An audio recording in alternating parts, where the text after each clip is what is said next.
Hello. I'm only doing one take of this video, so if it works, it works, and if it doesn't, it doesn't.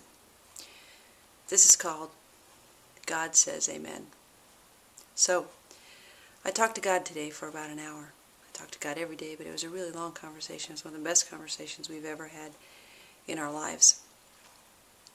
And in that conversation, I talked to God about how it feels to think that maybe you might be dying.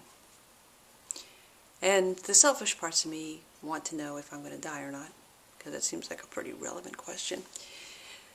But the bigger part of me just understands that God has a plan, and I trust that plan.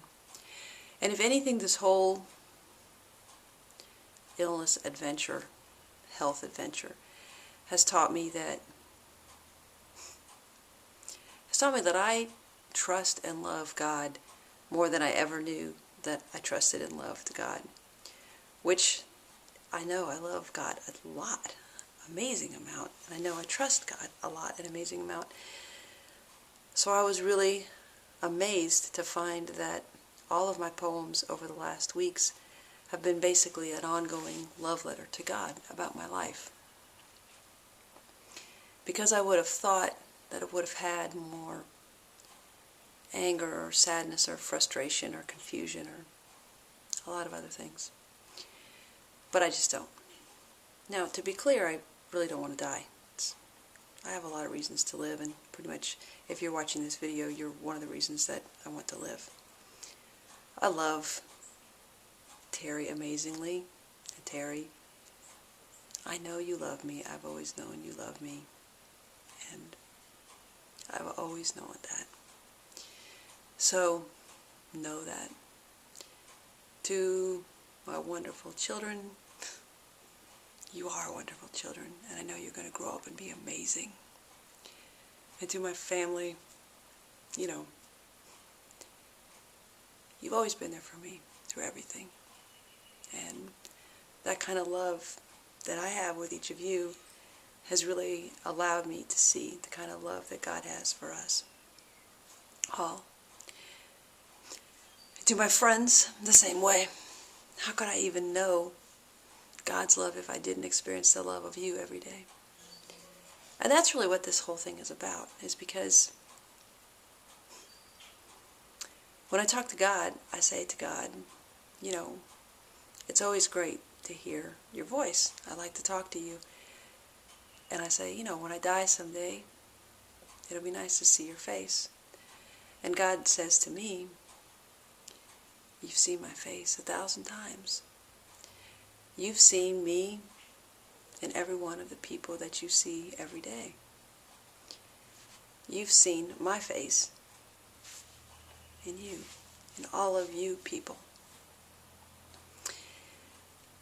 So when I understand that I've already seen God's face 1,000 times in each of you, I think, oh, I understand it differently now.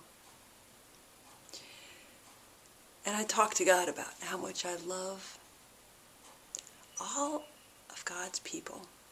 Everyone that I've ever met, I love. And I think it's kind of strange, and I think there are people you shouldn't love, and I think 1,000 things about that.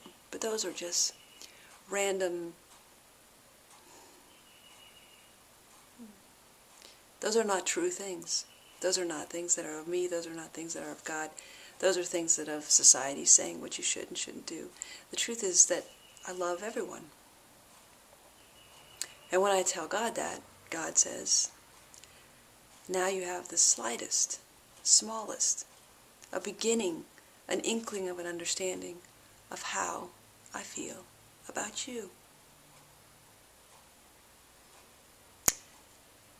And so when I think about my life, I think about all of our lives, and I think about this beautiful world that God made for us, and I think about all the amazing, fabulous, fantastic people in this world like you, I think, He must love us indeed. How could he not love us if he does all that for us, if he created all that for us? So I'll never know. We'll never know. None of us will ever know what God's plan is. But I'm okay with not knowing because I trust God and I love God. And until I got sick, I didn't know how deep that trust was and how strong and unflinching and powerful and eternal and infinite my trust and my love for God really was. So like everything else, a bad thing can be a good thing. An illness can be a gift.